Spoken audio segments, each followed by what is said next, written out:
ね、今日の選手はマーフ・マダリエフ、ネリー、カシメロゾーンなんですよね。カシメロゾーンなんですよね。 Mga kapenyo, tirahin na natin itong may init na issue ngayon. Pasok, intro!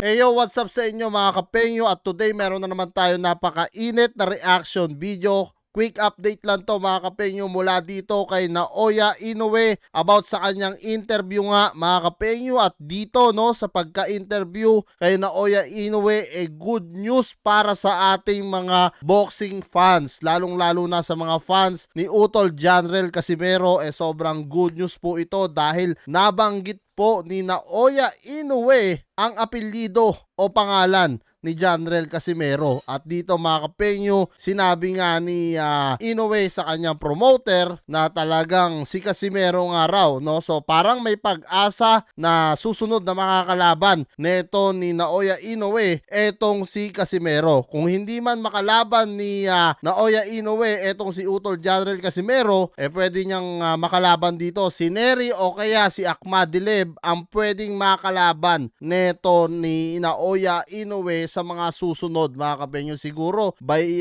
2024, no?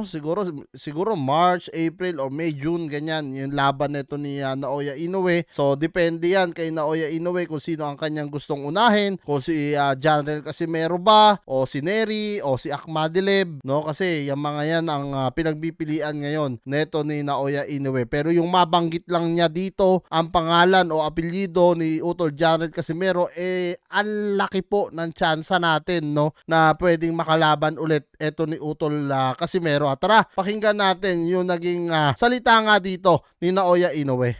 ね、今日の選手はマーフ・マダリエフ、ネリー、カシメロゾーンなんですよね。カシメロゾーンなんですよね。可愛いですね。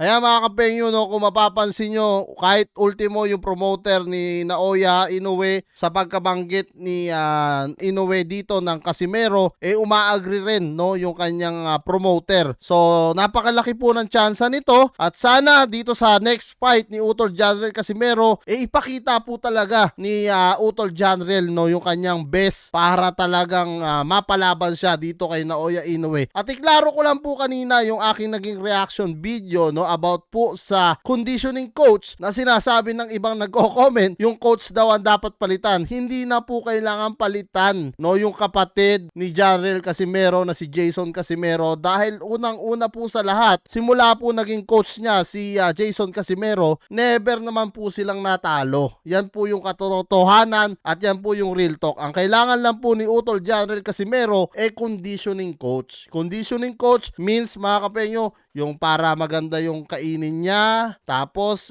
palakasin yung hangin niya, yung stamina niya. So yun po yung kailangan ni Utol Janrel Casimero sa nakikita ko at naging opinion din ng ating 4 Division World Champion na si Nonito Donaire. So yan mga kapenyo, salamat sa ating quick update. Ano sa palagay nyo?